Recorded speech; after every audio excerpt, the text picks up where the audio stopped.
Hey, thank you. Good afternoon on this very hot Midwest day. My name is Kathy Eastman, and Dave and I live in Indianapolis, Indiana, where I grew up, where we got married, and then we did a tour of ministry for 40 years throughout North America. Came back to Indianapolis 7 years ago to lead the church there and take care of my parents. We got back just in time. We took care of my dad in hospice at home. Then he passed, and now we live together with my mom to take care of her, which is hard. So, but she was a wonderful mother. So we're hanging in there. So just a little bit of life intro. Like I said, Dave and I have been married 40 years. He's my roadie and my techie. He comes with me. Let's see, gosh, he was baptized at the church in Gainesville, Florida, the University of Florida, like what, 46 years ago? 76. I was baptized at Ball State University in Muncie, Indiana in 1979. So we were in the ministry for 40 years. We have 3 children. Our oldest daughter is 38. Our son is 36. Our youngest daughter is 32. They are very happily married to wonderful people. We have 7 grandchildren who are like the love of our lives. I'm 65. Dave is 67. So we're getting up there. One little thing you may want to pray about, if you ever, I know some people keep lists of people who have, diseases or special needs or concerns. Our youngest granddaughter is 1.5, and she was born with a pretty severe genetic disorder. It wasn't from genetics per se, it was from a chromosome that just doesn't take much if a chromosome gets messed up. So she has a lot of needs. She's just the sweetest thing. And God did such great work, as always. Our son and his wife lead our church in Ann Arbor, Michigan. And then they moved up there, and she wasn't very old when they moved up there, but the state of Michigan is amazing in taking care of special needs children. I don't know, a lot of you are aware of maybe Ohio's like this too. Indiana, not so great. I mean, in Indiana, they automatically go on Medicaid, which covers everything, but the parents have to jump through hoops to get what they need, because we have some special needs children at church. But in Michigan, they're calling you, when can the physical therapist come? When can the speech therapist come? So it's really been a blessing.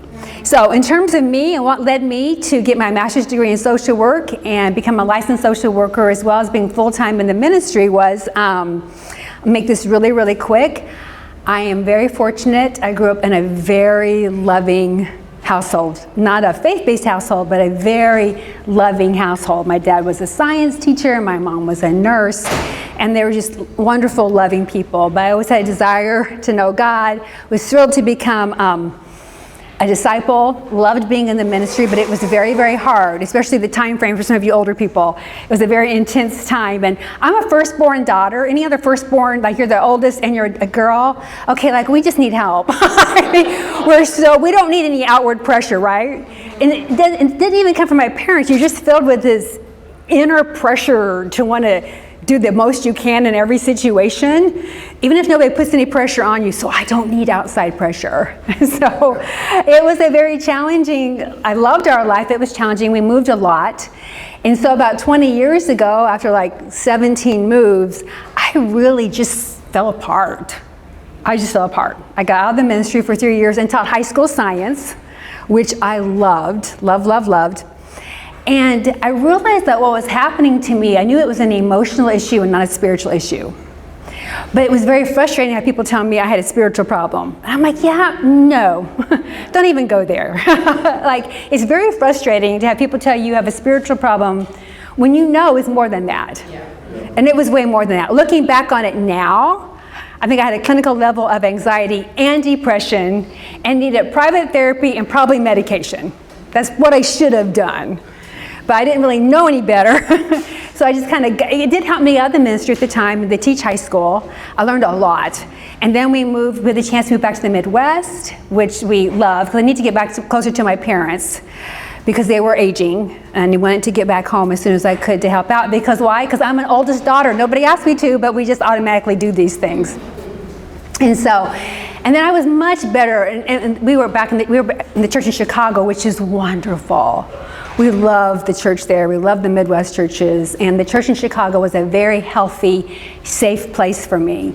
But I realized, okay, if I'm someone who's been a women's ministry leader for 20 years, I'm falling apart, and I'm getting such shallow advice, oh, Lord, help the rest of the church. You know what I mean? Like, we've got to do better. How can we do better? Now, I never affected my faith or my convictions, but I thought we've got to be able to do better for people in emotional distress. And I got better on my own, so to speak. But remember, I had that really solid, loving childhood. All right, so that does a whole lot with being able to recover. My husband's my best friend, and we moved. I'm going to be honest. I mean, I'm not saying where I was toxic. I'm saying it was toxic for me. And so I decided I want to learn more. So I went back, and I only worked part-time for the church at that time, and I got a master's degree in social work from Loyola University in downtown Chicago. And I love downtown Chicago. Like, I love it. And so I had so much fun. I learned so much, and I'm so grateful. Now I'm also a licensed social worker in Illinois and in Indiana. And so I felt like I was able to really incorporate a lot of the questions I had about not about my faith, but about how we can help each other with emotional health as people who love God and are really trying to follow biblical principles. You couldn't pay me, there's not enough money in the world for me to give up my biblical principles or lifestyle. But there are different ways to approach problems in life that we weren't approaching. So that's how I got where we are. And so this class called The Science of Forgiveness, the reason it's called The Science is because in what I was going through during this time 20 years ago, as Christians, and our faith is so beautiful. It's based in mercy and it's based in forgiveness, right? So on the other hand, it can make you feel incredibly guilty. You know, Jesus is forgiving on the cross, but we can't get over something. Yeah. And so you have this huge motivation in front of you. But for me, it's like I have the motivation. I need some practical help. Yeah. I know I need to forgive some people. I know I feel like I've been wronged, but I need help in how to do it. So one day I went just to the regular bookstore, not a Christian bookstore, and I just started. I'm like, God, guide me to a book, and He did. And so we're going to get to that book in a minute. Okay, PowerPoint notes. Does everybody have PowerPoint notes? Okay, I talk fast. I've improved over the years. You need the notes. Okay, let me tell you about note taking, which I figured out when I was teaching high school. A small minority of people are like me. You love to take notes. You just love it. It keeps you focused and on point, and you love it. The majority of people hate taking notes. They don't want to take notes. They need to listen to absorb. But then you miss some of the details you may want to remember. Anything important I'm going to say, they're here. So you don't need to worry about taking notes. The stories aren't, but we tend to remember stories anyway. Okay, so let's get down to these two books I want to tell you about. If I can help you do anything today and you order these two books and read them, then I will sit down and be quiet. Like if that could be assured, that would be wonderful. Forgive for Good. There's not one scripture in this book. He doesn't even really talk about counseling very much. This is just a science-based program for forgiveness, and it's fantastic. It's right here, Forgive for Good by Dr. Fred Luskin. It's a small paperback. He's got this several points. I'm only using 3 today. I cannot tell you how good this book is. You leave feeling no guilt. And things I couldn't get past, I got past because of this book, because it was practically how do you forgive a situation or even something you consider unforgivable. And I'm going to talk about my favorite 3 things from the book. All right, but please read the book. I'm just going to skim the surface. It's amazing. It's wonderful. Okay, the second one, Walking Your Blues Away. All right, what I want you to get this book and read the first couple chapters. They have an excellent description of the trauma-based therapy, EMDR. Amen. Everybody, okay, you know what anybody know what EMDR is? Yeah, what it is eye movement, desensitization, and reprocessing. Okay, it's like Probably the best trauma therapy out there was developed to work with veterans with PTSD. It does not involve medication, doesn't involve electric shock. It involves bilateral movement of the body, right, left, right, left, right, left, with the eyes or with the ears. Because trauma needs to be handled very, very, very carefully. Your best friend at church is not going to be able to help you with the depth of trauma. Yeah. Okay, so when they're looking for therapists, I always say, get one who does EMDR, because if you need it, they'll have it in their tool case.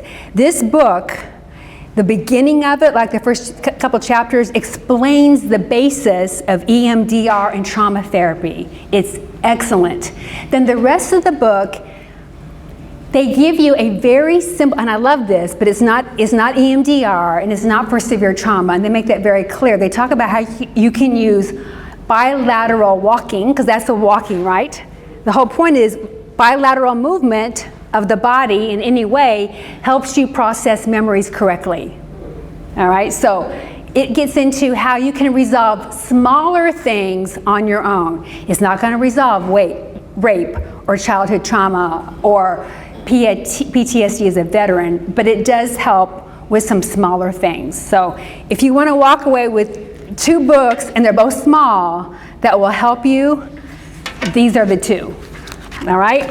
Okay, so that's, actually I could sit down now, because if you would read those 2 books, you'd be fine. Okay, the science of forgiveness. I'm going to take 3 points from Forgive for Good, plus counseling training. All right, we're going to talk about the emotional brain versus the cognitive brain, unenforceable rules, and reframing your story. All right, those are my 3 favorite points. If you read the book, you may pick 3 other points. These were the ones that helped me the most. Because I'm going to be honest, 20 years ago, I went to see a Christian counselor in our church. Lovely lady. Based on what I learned, I only saw her once. She did not do a good job. That's all I'm going to say. It was all I'm going to say.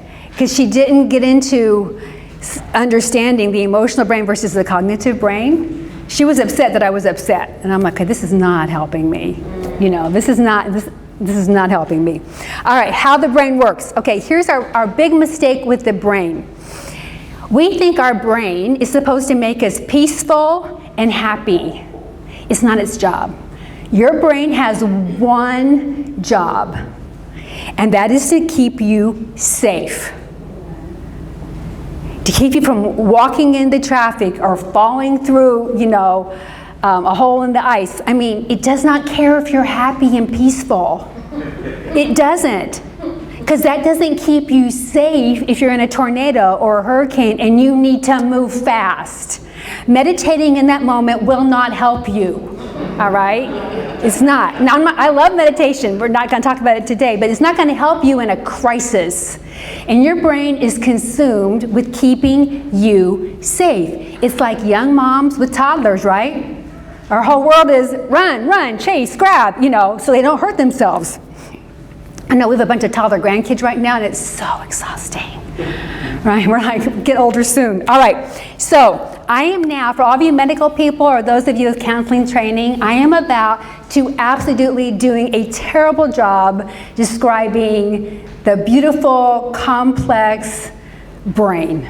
All right? We have a neurosurgeon in Indianapolis. I'm going to talk before I go, oh, Brother Evan, I'm so sorry how I just butchered that. He goes, no, I loved it. It works for what you're doing. All right. Here's we're going to talk about 2 parts of the brain. There are actually 3. Okay, I'm going to oversimplify it. So we're going to use the hand description of the brain. Okay? So right here would be your brain stem, which is actually right here. And this is in charge of breathing and walking, and that's why when people have injuries, it depends how high up on the spine or to the brain stem the injury goes. The higher it goes, you can be a quadriplegic.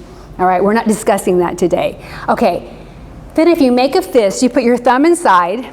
That's what we're going to call the emotional brain, or you're an atheist, the mammalian brain, the animal brain, all right? And that's what we're going to talk about today. And then you cover it, and this is what we call the cognitive brain. the thinking brain. Okay, the brain that we all hope we're interacting with today. All right, so brain stem, emotional brain, cognitive brain. All right, very basic. All right, let's talk about the responsibilities of those parts of the brain. The emotional brain is reactionary only. And what's its main goal? To keep you safe. This is not the meditating part of your brain, or the prayer part of your brain, or making good decisions part of your brain. This is your 18-year-old self before God, okay? Before you come to God. All right. The first impulse is to protect. This is where the automatic fight, flight, or freeze responses come from, which I'll get to more in a minute, okay? And the use of memory to remind us of previous danger. We're going to talk about that more in a minute because it's super important to understand. Because if your memories aren't incorporated correctly, you're going to stay stuck for a very long time, emotionally and spiritually. The rational brain, this part.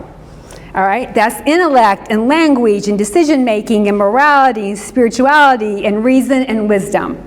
All right, you both can feel both parts of your brain all the time, right? Absolutely. All right, but let me ask you this. You've got this emotional, reactionary, protective brain, then the wise brain. Which part of your brain do you think this is faster or more automatic? The emotional part, right? Why? It's faster. And why is it good to have that reactionary part be so fast? It's protection, right? Like, let's say you're driving along in your car, and it's amazing how many things you do more than drive. You're driving, you listen to the radio, you've got somebody next to you, and you're eating. You're doing all this at once. Then all of a sudden, and in the Midwest, we know this, a huge thunderstorm dumps on you. Okay, you turn off the radio, you quit eating, and you quit talking to the person next to you, right? Because you must now focus. What just took over? The emotional brain, or the protective brain, we'll call it. All right? This is the part, when women are walking out, they're walking out by themselves at night to a car. Okay, you've got your key, you got your key right here, you're going to scratch, and you're ready. You're like, you don't want to be distracted. You're going to get to your car as soon as you can. This is the protective part of you. It's so important to remember, because when your emotional protective brain takes over, it's not necessarily telling you things that are true. It's telling you things that will help protect you. Let me give you kind of a silly example. So let's say when you were 6 years old, you remember walking on the path with your dad by a lake. And you went, "Oh, Dad, look at the cool curvy stick." And you pick it up. Your dad goes, "No, that's a snake." And before you can let go of it, it's bitten you. All right? So that memory is now emblazoned in your brain. And we'll get to memory in a second. All right? So 20 years later, you're on a date. And you really want to come across well. And you see a curvy stick and you freak out. And your date goes, "It's just a stick." And you're like, "Oh." You know what I mean? Because your brain doesn't let you forget stuff like this because it wants to protect you from this situation in the future. Okay? Doesn't care if you're happy or peaceful, wants you to be protective. Now, let's talk about the main part of this emotional brain that protects you and makes you crazy all at the same time. It's called the amygdala, all right? It's the home of the automatic fear responses: fight, flight, or freeze. All right? So let's just say right now, this door opened, and I love dogs, by the way. I'm a huge dog lover, okay? Let's say that 3 rabid dogs, foaming at the mouth, obviously ready to attack, came racing into that door. All right, everybody in this room is going to do one of 3 things based on where you're positioned by the door and if you have a small child to protect. All right, so you're either going to fight. If you're right there, if you're right next to it and you don't have a choice, you're going to fight. Or if you have a child you're protecting, you're going to fight. If you have enough room and time, you're going to flee. Or sometimes, And your brain makes these decisions for you. You aren't going, wait, dogs, what should I do? It's not how it works. It's automatic. Or you may play dead. That's kept a lot of people alive in war. Okay, this is a very,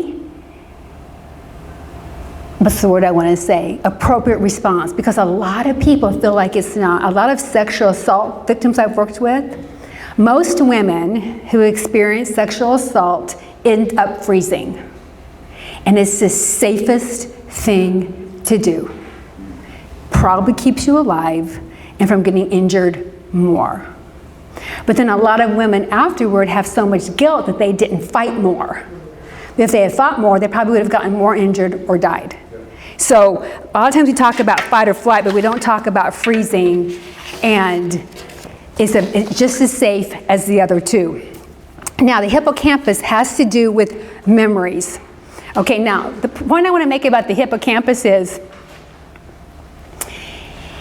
no, where is it located? Is it located in the higher rational brain or the more reactionary protective brain?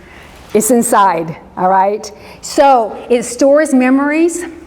It doesn't always store them correctly. I'm going to get to that in a minute, all right? And so you've got your amygdala, which is, okay, I got to respond. I have to throw out protection there, and I've got my memories real close to that.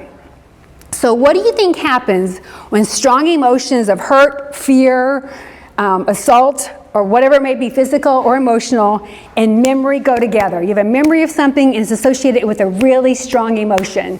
This is not a trick question. It's as basic as it sounds. Is that going to be a memory you always have? Yes. Yes. It's not going to go away. You will never get rid of these super painful memories. Now, you can learn to make sure they go in the right place, which is what EMDR therapy is about. But your brain's not going to let you forget because it wants you to avoid that situation again as much as you have that kind of power. All right, but a lot of times these memories don't get stored correctly, and those are people who end up with PTSD, post-traumatic stress syndrome, which is not just for veterans. It can be from any situation. And again, I don't want to get into things that the book will describe better, but sometimes memories, they don't get stored correctly. We all have bad memories that if we bring them up, we can just talk about them. They don't make us cry, they don't make us shake. We go, here's what happened, here's how I got through it, and you can put it back away. It doesn't cause an emotional response in you. It's something that happened, that has been resolved, and you understand it, or you have a way of talking about it. But then when you have those memories that come up, like some veteran with PTSD, he hears a car backfire and what? He's falling on the floor or in the position, like ready to arm himself. All right? That's not been correctly, the memory is not in the right place. And this is where EMDR therapy, bilateral movement, works. I can't take all the time to tell you how to do it. I'm not going to. Read the book. All right? So our memories and our strong emotions, sometimes they get put together in an unsafe way for us. An unsafe way. So here's the main problem, though, with our emotional brain. Okay, here we go. You going to switch that for me, honey? Okay, this is the problem. The emotional brain, as evolved as it is, cannot tell the difference between previous physical memory of pain or emotional memory. It reacts the same. Your body will have the same reaction to a physical attack as it does to an emotional attack. All right? This causes you a lot of harm when we get into the areas of mental and emotional health and forgiveness. Okay, why would our body reacting to everything like it's a physical attack be a problem for emotional pain? Again, not a trick question. Why would our body, having such strong physical reactions to even emotional hurts, be a problem for us in trying to overcome things? Real basic. It's in protective mode. Right, it's in protective mode. So when you're all hyped up and this memory is causing you so much pain, doesn't that reinforce what a terrible situation this was and how wronged you were and how bad it was. And a lot of times those things are true. It was wrong. You were wronged, or things did cause you horrible pain. My grandfather, who I never met, was a abusive alcoholic. And he would beat my grandmother, and when he was done with her, he'd go after my mom and my grandmother. But she fought back. I mean, she really did fight, and she got away from him. But, you know, my mom, though, has been able to put that memory where it belongs, in the past, with an abusive man that she hasn't had to see in, 50 years. But some people can't do that.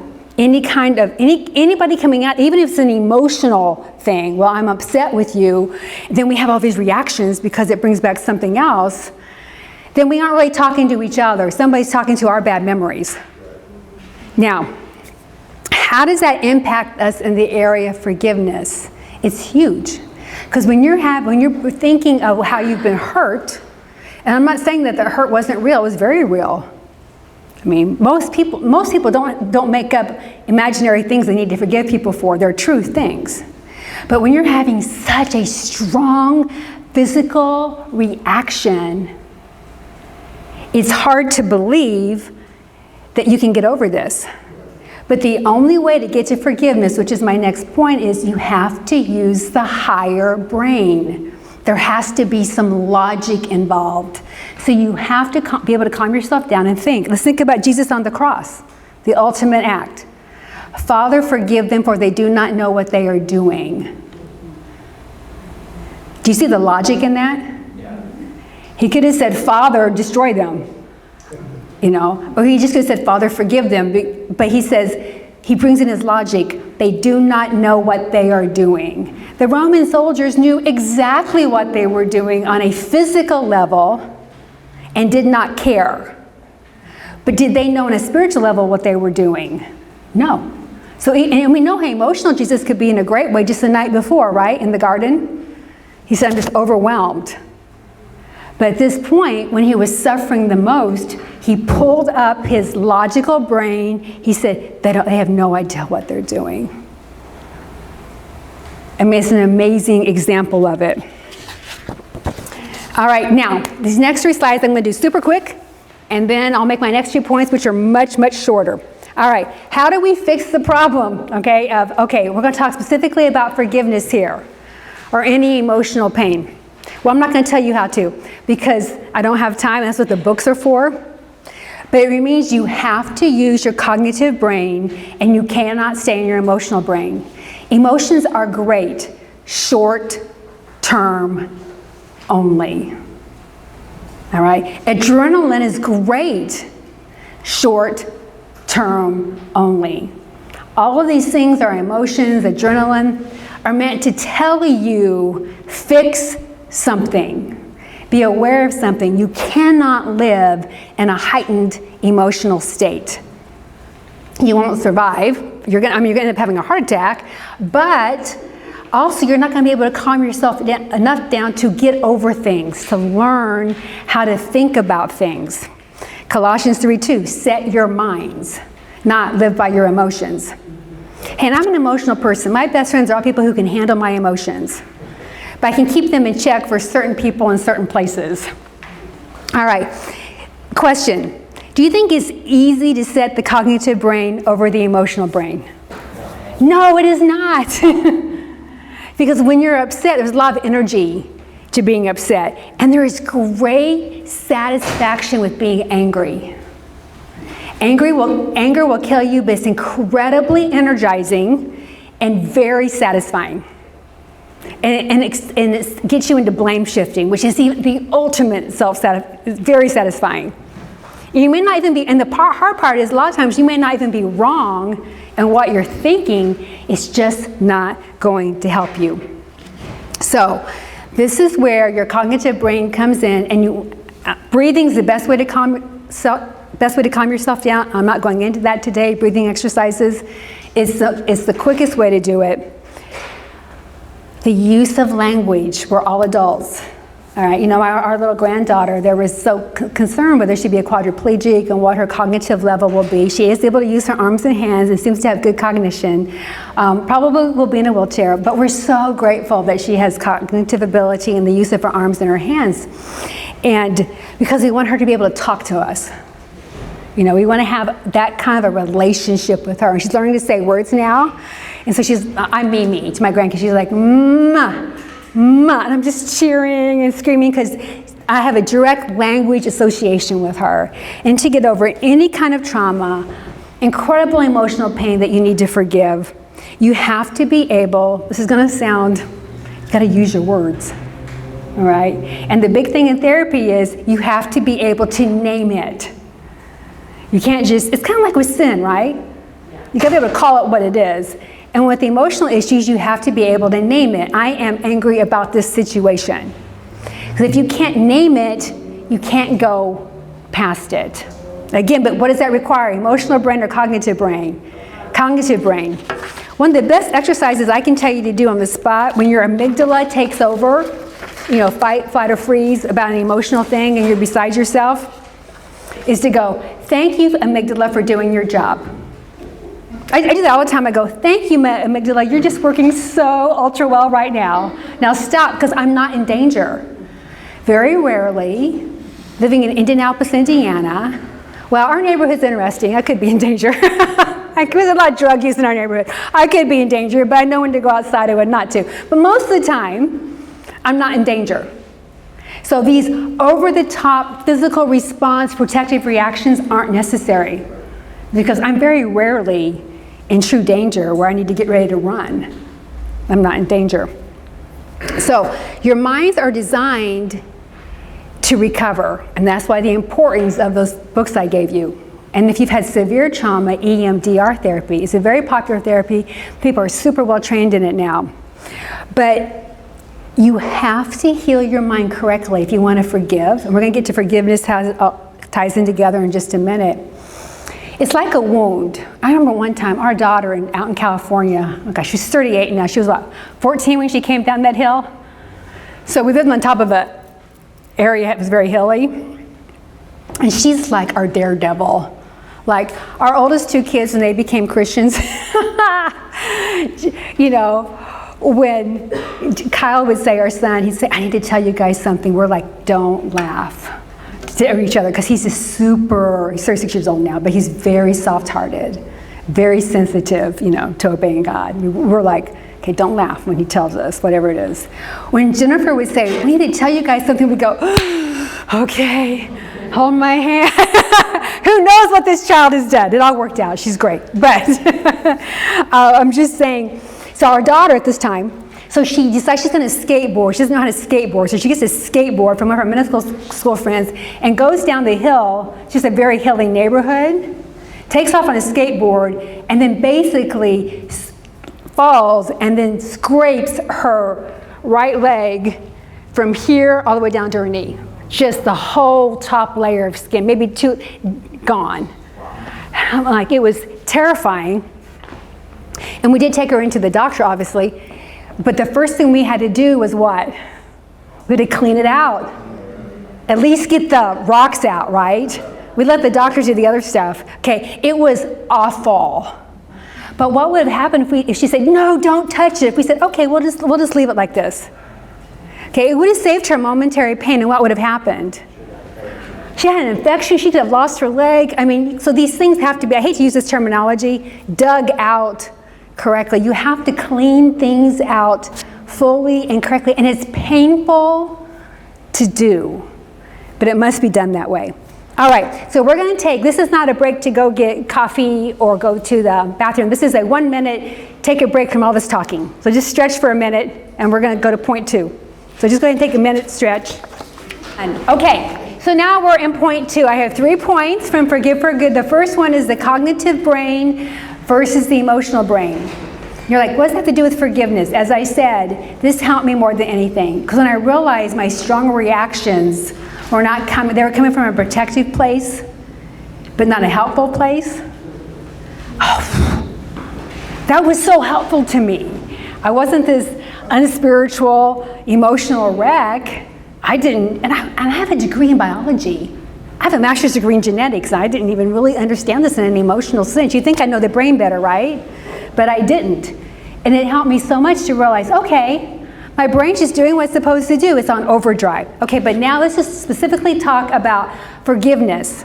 But again, I didn't want to, and again, this is not a spiritual, we're not doing this from a spiritual point of view. We're doing it from a practical point of view with you understanding. Until you can calm your brain down, you're not going to get anywhere, okay? Does that make sense? Yeah. All right. Now, what forgiveness is not is so important to say this, especially as disciples. All right? We feel like we have to forgive everything and everyone immediately. All right? Okay, forgiveness is not ignoring, accepting, or excusing bad behavior. You can forgive someone, but still testify against them and send them to prison. In 1990, we were leading the church in Toronto, amazing city. At the time, it was the most diverse city in the world. And I led I didn't have any training then, but we were leading the church, but also leading the campus ministry. And there were a lot of girls from all over the world, but a lot from the island area. And incest and sexual assault was rampant in the culture. So, and again, not just that, I mean all over, but there were a lot of girls, particularly from that area of the world. And so I got some help and I started a group for sexual assault victims. And one of the girls, this is her made up name, Gail, she was the sweetest person. And at the time she was 18, but so withdrawn. The first time she came to my home, she was playing with the little puppy and my two little toddlers. She couldn't even make eye contact with Dave and I, but she wanted to study the Bible, and she's a beautiful Christian. She's still a Christian. What is she now, 54, 52? I don't know, with grown children. But what came out from our group too was the level of sexual assault that she had endured from her grandfather, both she and her sister. It was horrific. It's one of those things when they told their mom, she didn't care. She had been through that too, and she really didn't care. So now, Gail at this time, this is about a year later, so she's about 19. She has a sister who's like 23, 24. So I said, you need to report this. So they did, and they took their grandfather to court, and where he was found guilty. And the attorney was so amazing, because at this point you had these two strong, beautiful women in their 20s, and you had this very decrepit looking man in his 80s. Hey, I don't think 80s decrepit. Okay, I'm 65. I'm just saying at the time, I'm like 80s and he's 60, right? So, but he looked so frail, and they looked so strong. And the lawyer was amazing. He goes, sir, hold up your hands. Apparently your hands don't shrink like your body does, but your hands don't. He goes, hold up your hands. And held up his hands. They were huge. He goes, everybody, quit looking at these two strong girls and this little old man. Go back 20 years with how little they were and how big and strong he was. I was like, wow. And he was found guilty. And I was the first one I didn't stand up and applaud. You can't do that in court, especially Canadian court. It's like, But Gail forgave him. So we're going to get to how in a minute, so I'm not saying that you just let everything go, because is that a man you want to release to the world again? To find other little girls? No. Okay, forgiveness is not allowing unhealthy and destructive relationships in your life. You can forgive someone and not remain in a relationship with them. You don't even have to talk to them again.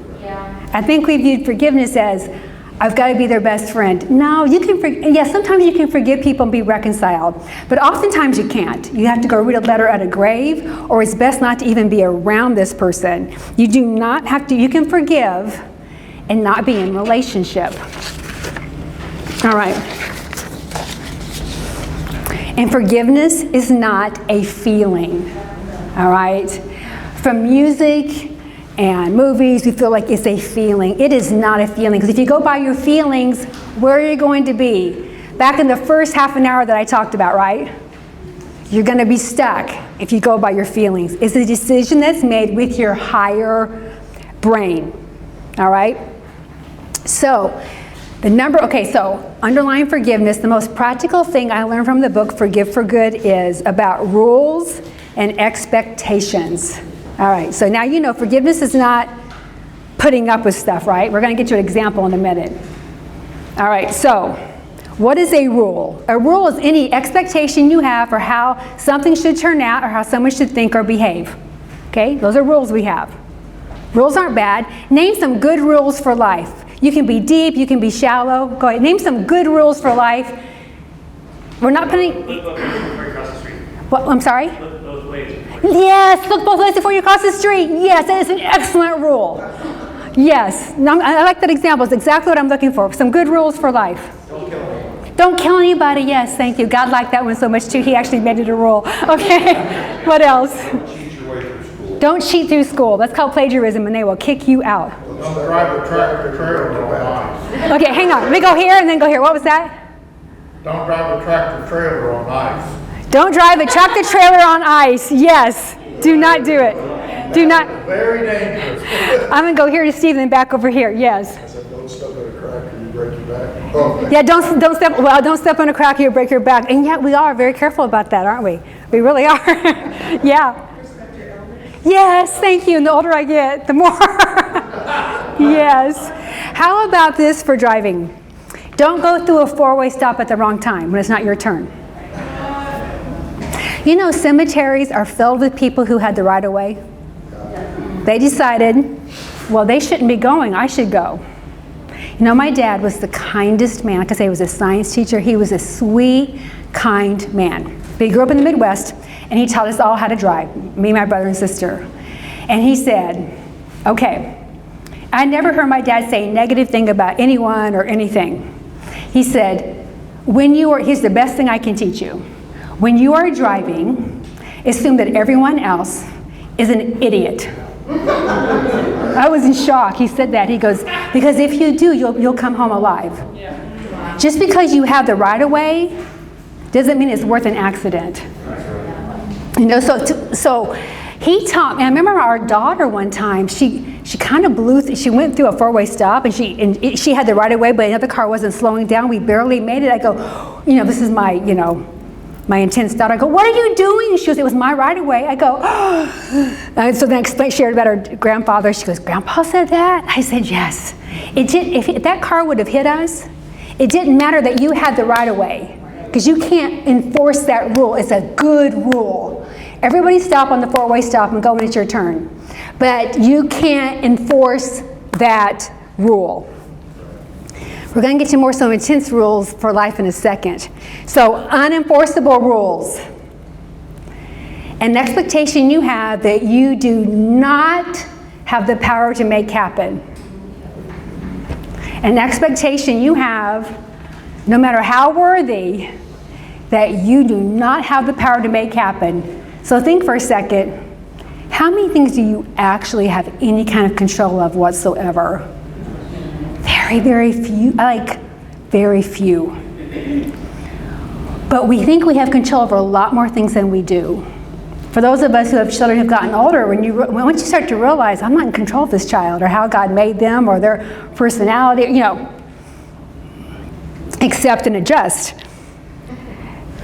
Now, most things in life fall underneath unenforceable rules, but to us, they're rules that cannot be broken. And if you break my rule, I cannot forgive you. We don't even realize we're doing this. Let me give you an example.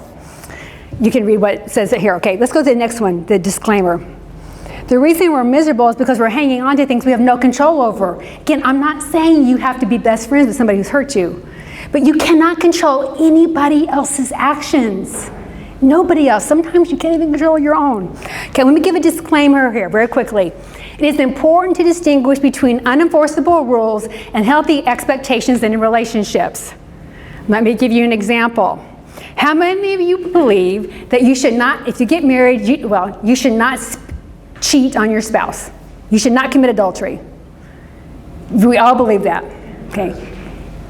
Can you enforce that on your spouse? Is there anything that you can do forever to make sure that won't happen? No.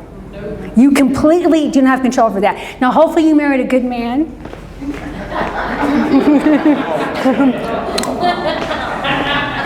who adores you and your children and your grandchildren and lives with their mother-in-law. Oh, takes care of her. It's a beautiful rule. God made that rule too, right next to your killing one. These are good rules. You can't stop them from happening. You can't stop it. Now, so your healthy boundary can be, if my spouse would cheat on me, I will never tolerate that and I will leave. And you have every right to do that. You have every right to say, this is not healthy in our relationship, and I will leave if this happens. I've actually seen people work through adultery. I'm just trying to give you a good example, all right? You can leave. But can you force someone to not hurt you? You can't. And if in your mind it's like, I can never forgive that person, and I'm not saying you have to be friends. You mean you just have to co-parent, maybe from a distance. You say, I cannot forgive that person because they cheated on me and no one can ever cheat on me. Really?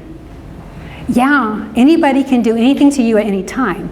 Again, that doesn't mean you should be in a relationship with them, but the first step toward forgiveness is, because some things we can forgive really easily, right? You're like, oh, that happens to all of us. You know, we all have things we go, it just wasn't that hard for me. And the other things we just can't get past. And somewhere in there is an enforceable rule. It doesn't mean your rule is wrong. It just means you can't enforce it. And if you think you can, you will stay bitter and unforgiving. Does that make sense? You will be shocked at how many unenforceable rules there are. Let's go through some that we all have. And they're good rules, and they will kill you emotionally. People must not lie to me. Can you put up that one? People must not lie to me. Good rule, right? Has anyone... We've all been lied to, and we probably all lied to somebody, right? So if your rule is you can never lie to me, and someone apologizes to you, you're like, nope, I can never forgive someone who lies to me. Well, depends on the level, whether you have a relationship or not, but you can't enforce this rule. Life should be fair.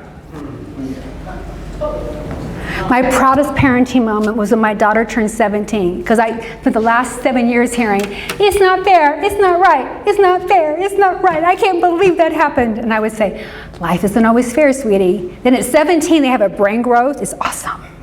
They're not done yet, but it's a big improvement. And something had happened. I thought, oh, here we go. We're going to have an emotional breakdown here. And she goes, oh, but you know, Mom, life's just not fair. And I went, oh, thank you, Jesus. I can die now. You know? People have to treat me with kindness or care in the way I want. Again, choose well. Be careful who you marry. But in life, it's not how it works. My life has to be easy. You're just one accident away from not being able to walk or anything. You know, our son and daughter-in-law's life 21 months ago quit being easy because now they have a special needs child who at the time we thought was going to be a quadriplegic. She's not, but my past should have been different than what it was. Yes, I have never met someone who had significant pain in their past where it should not have been different, but it wasn't. So if you get into the feelings part of it, this is where my mom is such a hero to me. I mean, having this very abusive alcoholic dad that she has no relationship with, okay? But being able to go, he had his own set of problems. It wasn't me, it was him. Now, it helped her tremendously that her mom, my grandmother, was such a fighter. Because one of the things that children go through that hurts them the most versus abuse, sexual or otherwise, is when they tell the trusted other adult who doesn't believe them or help them. That's the worst pain. So she had the good fortune of my very strong grandmother.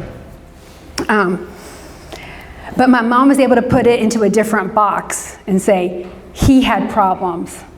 I'm not the problem. I didn't get beaten up because I was a bad kid. I got beaten up because my father from Mooresville, Indiana, let's talk about the white boy club. And his friends were the police officers, you know? So my grandmother wasn't getting any help from the old guard there. It finally got so bad the sheriff stopped it, but why did it have to take, 14 years? That's a whole nother thing. My parents should have treated me better. That is, for people who are struggling with forgiving their parents, that is, I'm sure, it is 1,000% true. They should have. If people lived the way God wanted them to all the time, we wouldn't have to have forgiveness. But they don't. Okay. So we only have 4 minutes to finish here. So don't do this right now, but write your own unenforceable rule. Think of someone you're having trouble forgiving and find the unenforceable rule there. Here's mine. It's going to sound silly. Again, remember, I had a good childhood, but I struggled with some authority figures in a church we were in. Deeply struggled. The people I view as parental figures are always supposed to be protective of me and care deeply about how I feel. I know some of you are laughing like crazy. Okay, I know you are. But that's how I had parents who treated me like that. So when I got into a situation I was hurting and needed help from some older people and didn't get it, who I really respected as great Christians, I was devastated, absolutely devastated, till I realized, people have different skill sets. Once I realized I'm expecting something that may not be their skill set. And again, I'm going over here. I have to be done in 5 minutes. So, okay, 30-second break. So, unenforceable rule. If you're having trouble forgiving someone, somewhere in there is an unenforceable rule that you have to figure out. Okay, 30-second stretch break. Don't go anywhere.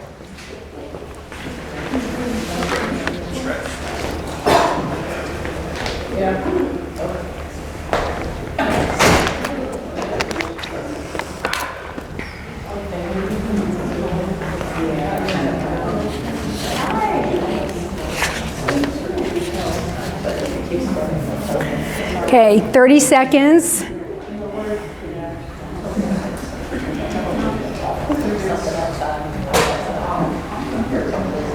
Okay, 10,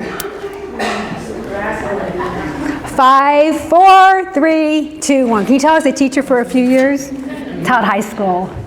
There's something wrong with me, like I adore teenagers. If people say, what age do you wish your kids were again? I would say teenagers. I really loved it. I don't know. My dad was a high school teacher too. So, okay, we only have a couple more slides. Okay, the third point of forgiveness. The first one is realize your cognitive brain versus your emotional brain, which is taking over. Second one is figure out your unenforceable rule. You will find it's easy to forgive people who hurt you if you don't really have a rule about that, or you didn't expect it. And again, your rules aren't wrong. Never abuse your children should be a rule, forever and always. It can be enforced, but it's not. It's not where we are in a fallen world. Okay, the last thing you have to do, and this is where it's so great being Christians, because we really learn how to talk to each other. The grievance story.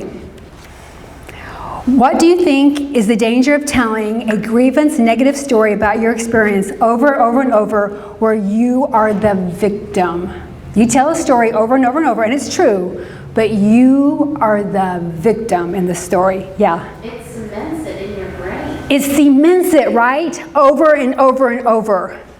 To the point where you think that how you're relaying a story is truth, and there are no other ways to view it or see other people's points of view. And you may be true, but if you keep yourself stuck, like my mom could have been like, oh, I hate my father, I hate all men, I'm just going to be angry the rest of my life. Instead, she decided, because my grandmother divorced my grandfather, remarried, and I know you're all going, oh no. No, married a wonderful man. He treated my mom beautifully. So then she said, I had a choice to make. Cognitive brain, right? When I marry, do I marry the charming, social, abusive alcoholic? Or do I marry the quiet, responsible, kind man? And I got the kind, responsible man. Because my mom didn't make herself a victim in her story. She made herself a survivor. She goes, I'm not a victim, I'm a survivor. So, okay, you see these different colors? If I took the exact same, let's say we took a nature picture, would it look different? How it would have a different look if it had a brown frame, a blue frame, or a yellow frame, right? Yeah. Different things pop by the color of the frame. That's what you have to do with your stories. They have to be true. Dave, you can switch it. You don't change the facts, or that would be denial.